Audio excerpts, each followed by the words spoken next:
old clips that are now surfacing, and it's essentially depicting the Kamala versus Donald Trump discussion pertaining to the Michael Jackson case. Now, I know a lot of you guys are new listeners to the show. We've gained a lot of new listeners over the last week. So in case you are like me and did not remember any details about the Michael Jackson case, all you remembered was the media telling you incessantly that he was a pedophile. Michael Jackson was without question being set up by some very powerful executives because he was fighting for control over Sony. It's completely crazy about how the cases even came about. Literally, the first person who ever made an allegation against Donald Trump was drugged into the allegation by his own father. I'm talking about that crazy, and that his father eventually killed himself. It's nuts. It's nuts. Anyways, at the time that all of these accusations were coming up, it was very much the media versus Michael Jackson because obviously the record execs had a lot of power over the media. They controlled the media at that time. Same story it is today, and why there are certain people who are protected. And so at that time, they were going around asking a lot of powerful people what their opinions were on the Michael Jackson case. And one of those people who was asked was Kamala Harris, then the deputy city attorney in San Francisco. And here's what she had to say. That could mean life in prison, and cases like this can depend on the testimony of the child accuser. In general, the child will be able to recall and recollect with some detail the incident, and that is persuasive to a jury, even if it is the only testimony that is available. Ooh, betting against Michael Jackson, who was eventually acquitted of all charges. But what's really stunning is when you juxtapose this to what Donald Trump said at the time, then just a real estate magnate. Take a listen. Michael's been a long-time resident of Trump Tower, and last night the Donald strongly reiterated his defense of Jackson with Larry King by going after the accuser's mother. She's had plenty of experience at going after people. And she goes after him viciously and violently, and I saw a story and I read another story about some of the things she's done, and I don't believe it. But you know what it's like when an indictment comes down. It's tough. It's presumption. It's tough. It's tough to win, but I have a feeling he's going to win, Larry. The interesting thing is I've known Michael from many different standpoints, and Michael would spend a lot of time with my kids. I have beautiful kids, and at the time, like at Mar-a-Lago, and even in Trump Tower, the kids were very young. Michael would come, play with the kids. He just loved children. He was not a child molester, and I am certain of that. He loved children. He'd play with my son Eric and my son Donald, and he'd just play with them forever. He loved children, but he was not a child molester. And, you know, that whole final saga of Neverland and the police and what they did was, I think, a very, very bad part of Michael's life. The record execs had power, and he was fighting them, and he was winning against them. He was going to eventually control the Beatles catalog. Next thing you know, he ends up dead. He first gets accused of being a pedophile, and his entire legacy is destroyed with accusations that did not win in court. He, like I said, was acquitted. Go back, watch that episode that we did on him and inform yourself on that. But it's incredible to see that. And people are now replaying these clips and are feeling some type of way about Kamala Harris. And I think the majority of people just want to know, who is this woman and who does she work for? Well, we left off on quite a note last weekend, or at the end of last week, rather. We have received a lot of information. You guys have been emailing us incessantly. I know I'm not responding to the emails. I am reading them and going through them. I'm creating this really long timeline. I'm also trying to be careful not to overwhelm you guys with too much information because there's so many moving pieces and they all have so many names. And I've just been carefully organizing things because we have time. We have a little bit of a runway ahead of the election, and I want to make sure that I get it right. So we left off interested in Vioris Cambridge Harris McPherson, okay? This is a woman that we believe is Kamala's grandmother, or her mother, really. She looks so much like her. But anyways, her true grandmother, not Beryl, a woman who I believe looks a little too much like Kamala and has been rather conspicuously just left out of the family Jamaican heritage story. So I'm just going to show you the side-by-side of Kamala and Vioris.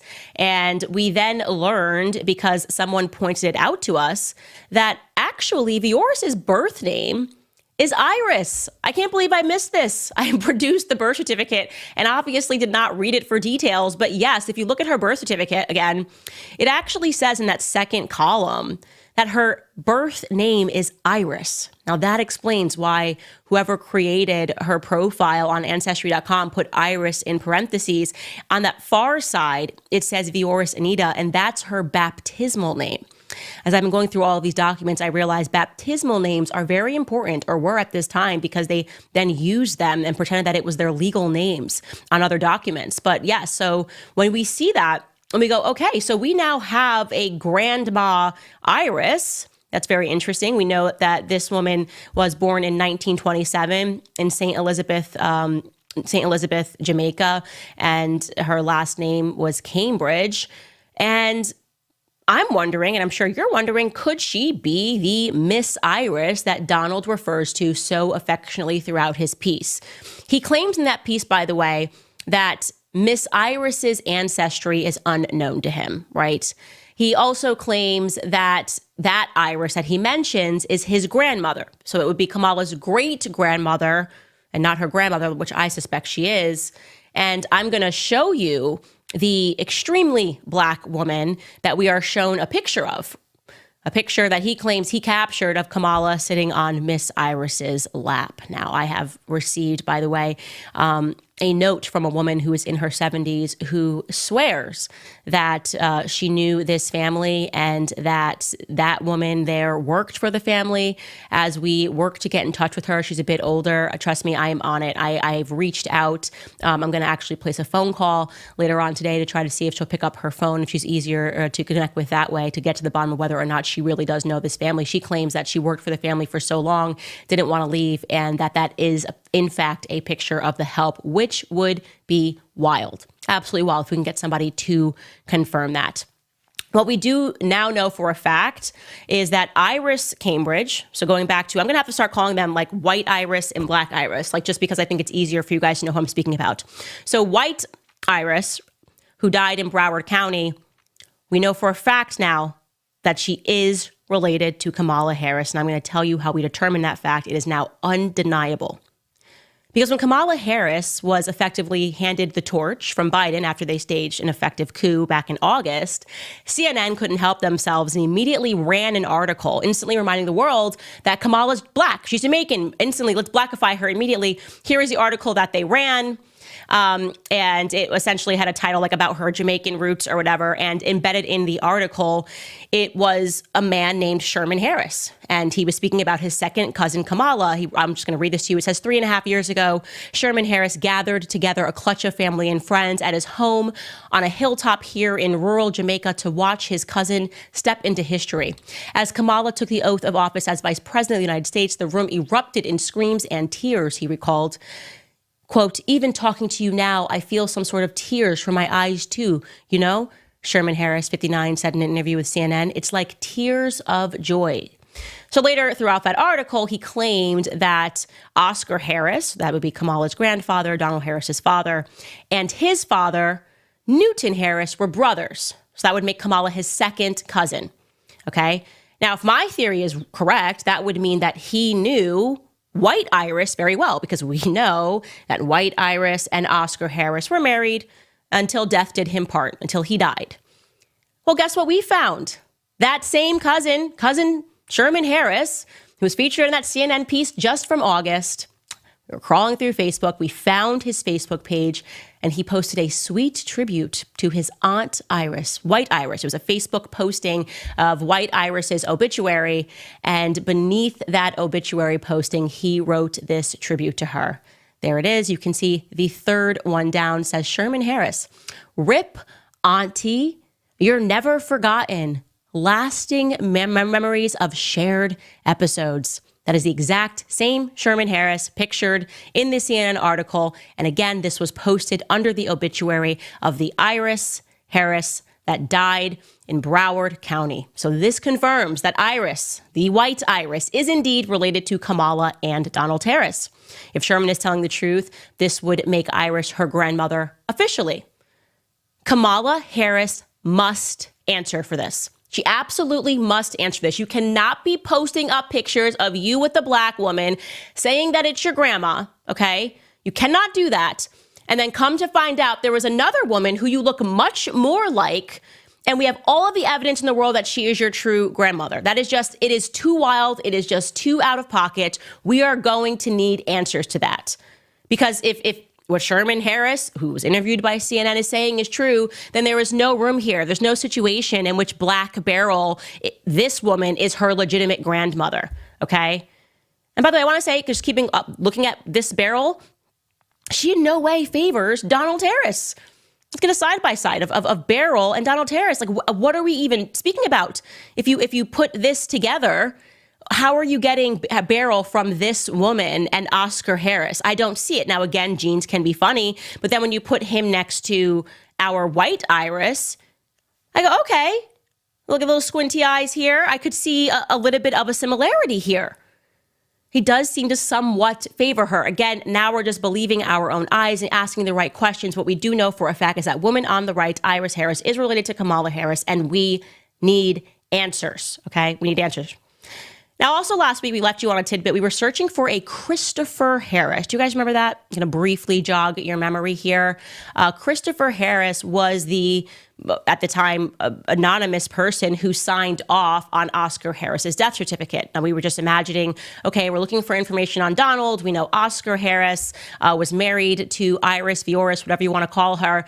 And I would just imagine that Donald would have been there by his father's side when he died, because when your father dies, you tend to be by their side.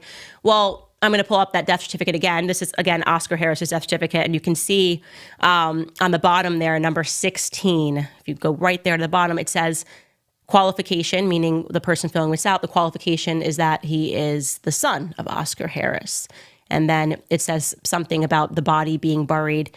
And he signed it off. And we were going, okay, who is this Christopher Harris? Like, this would mean that Donald Harris has a brother. This means that this guy would be definitively be Kamala's uncle. Where is he in the world? Well, we were able to locate Chris.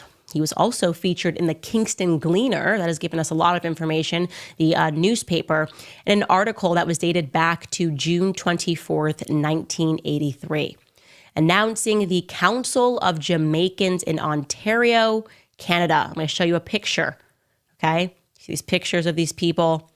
That one in the middle is Chris Harris. Presumably, that would be Oscar Harris's son that he had with Iris Vioris Harris, okay? It says in the bottom there, the newly formed Council of Jamaicans, and it tells you, again, from left to right, that you're looking at a man named Bromley Armstrong, and next to him is Bev Hayden, and that person who looks rather fair-skinned in the middle is Chris Harris. I find it rather off-putting that Donald Harris does not mention many of his siblings in his piece about his Jamaican heritage. It seems like he's continually leaving out the white people.